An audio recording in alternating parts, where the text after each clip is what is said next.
I don't know, there's something here.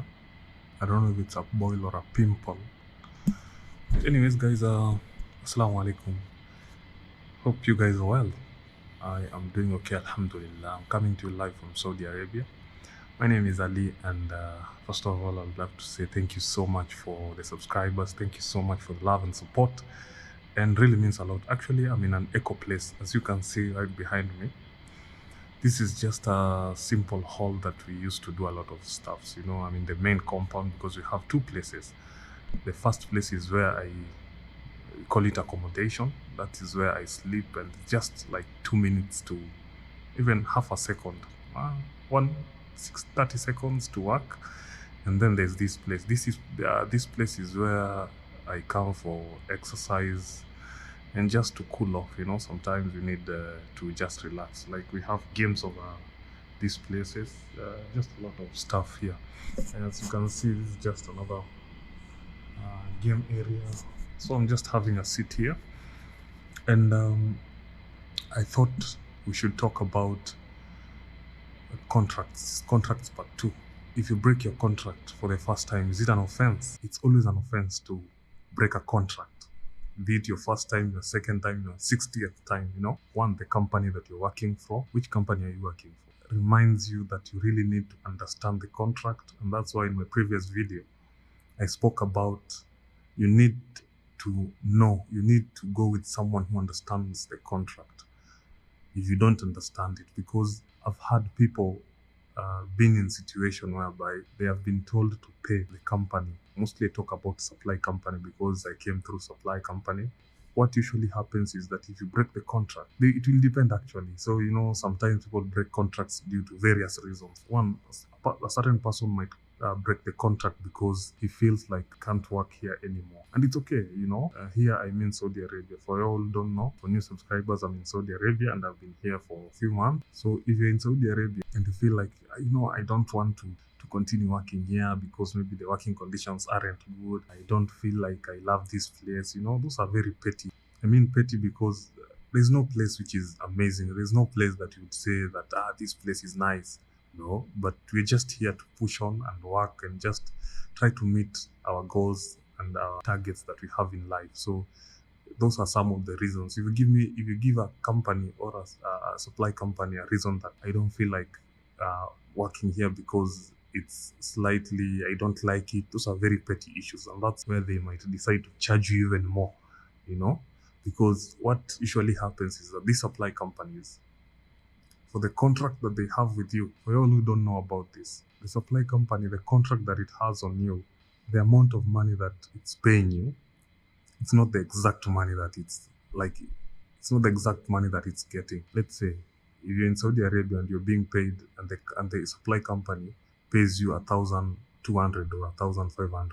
That's not what that's not the actual amount, that it's earning. So it needs to earn something from you. So what usually happens is that if a company wants me to work for them, that is when they'll visit my supply company and they try to document all that stuff, say that, we are here, we need 50 people, this amount. So they negotiate and decide that with these 50 people, we'll be able to pay an amount of maybe this amount, X amount, right? So the funniest part is we workers, common laborers, anywhere common, the amount of money that where you're working from pays your supply company, that is here in Saudi Arabia, it's way more. If my contract says that I'll be getting 1,500 or 1,800, that means they're paying me at least 3,000, double the money, because the supply company needs to get their money. So the reason as to why these companies will tell you that you need to pay them is that you've breached that contract.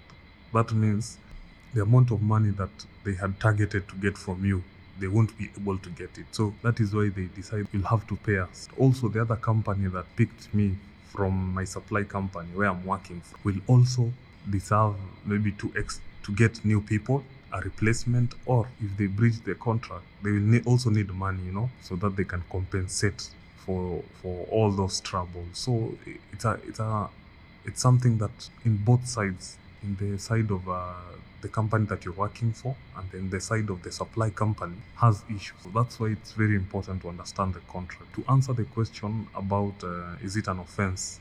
Of course it is an offense, but the situations whereby people have broken the contract and alas, what usually happens if you break a contract with valid reasons like you got into a very serious accident that you can't continue with work because it pertains your body, maybe your backbone, bones which are slightly tricky. And that's why it's very important, guys. Even in Saudi Arabia or a common labor from any Gulf country or anywhere, it's very important to take care of your health. Always try as much as possible to do not overwork yourself, guys.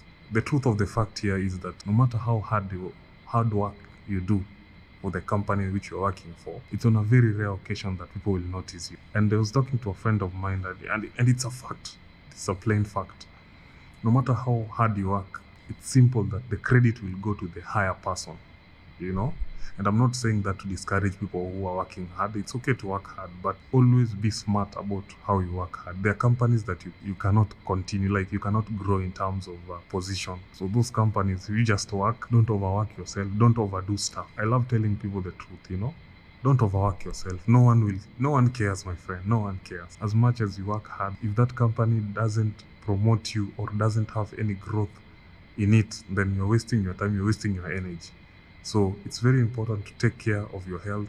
It's very important to take care of your body in general, because even if you work hard and you won't get any promotion, even if you work hard and it's very rare for you to be increased salary because of your contract, then always have that thought in mind. Like for me, that's how I survive. I love thinking like, okay, I'm working hard, right? Yes. Do I have any chances of an increment when it comes to salary? No. Do I have any opportunity for me to get a higher position? Yes. And if I say yes, they cannot break the contract, make me sign another contract. I'll have to finish my contract first so that I can continue with the company that I'm working for. So you cannot break a contract in between so that you can be promoted and maybe salary can be increased. My friend, no. So that's why I like saying, you just do what brought you to that company. Just do your work. After finishing your work, if you feel like you want to continue, you and the company get a sort of deal that you feel like, okay, it's worth it doing it. So come back and do it, sign another contract. But do not overdo yourself. Like no one cares. So that's why I like saying, if you are a common labor like me, and maybe you're in a company whereby it is hard for you to be raised in position, it is hard for you to get a sort of increment in salary for the 2 years that will be working there, then guys, it's very simple. I would urge you to just try and learn something else. The time that we have 24 hours in a day, right? So you have 8 hours working. What are the remaining hours? Just try and learn something. Try and learn a new skill that will help you to increase your chances of growing up in terms of salary wise, in terms of knowledge, because I've learned that for you to be able to increase your salary, for you to be able to get a certain promotion, if you want promotion, that is, if you're a person who really are passionate about working for others, then you need to add a skill set in the skills that you have. So I am a strong believer of trying as much as possible to learn something else. Even if you don't like that work, then just push yourself and try as much as possible to learn a new skill, that when you finish that work, when you go back to your country, or if you want to come to another country or go to another country, you'll have a skill set that will help you later.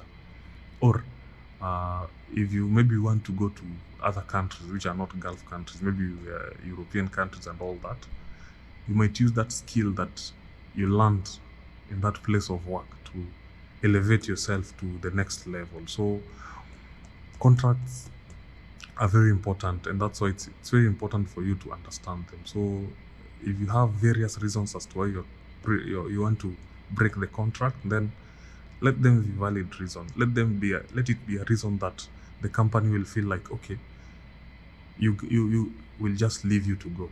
And mind you, if you break a contract, you won't be able to get any benefit. So people do get benefits after finishing a contract. If a contract is 2 years, maybe you'll get a benefit. And most of these benefits are like 2 months of salary of your normal salary. They just pay you 2 months of that salary. And then after that, basically that's that. It's a fact. You get 2 months salary. I don't know from where you are. I'm talking about from Saudi Arabian area. If you're with supply company, you get benefit of 2 years, cash money. Yeah, and also any company that you work for will be getting that benefit as you go. So if you breach a contract, you won't be able to get that benefit. That's one. And another thing, you are supposed to pay for your own ticket back at home. That is airplane ticket. So those are some of the things. But in general, if you breach any contract, it's an offense, guys. That's obvious. But it will depend on how you're breaking the contract, which are some of the terms and conditions as to why you broke the contract, If it is medical issues, then even you get sometimes medical issues, they even offer you a ticket back home, but they can't give you the benefit. But it should be a very serious issue. But if it's not a very serious issue, then it's gonna be an issue. If it's not a serious issue, it's gonna be an issue. It's gonna be an issue because they will derail you in that company as well. So those are some of the disadvantages. One, you won't be able to get your benefits, no matter how small it is money. So no one says no to money. Two, they might derail you. Even if you're paying for your own ticket, they might just keep you there just to show you that they are the ones who are in charge. And then thirdly, those are some of the disadvantages. Those two actually are the main disadvantages. So guys, I hope this video was important. If it is, and if it was important, make sure to like and subscribe and share to a friend. Tell a friend to tell a friend, tell another friend that I'm here, and see you in the next video, guys. Thank you so much.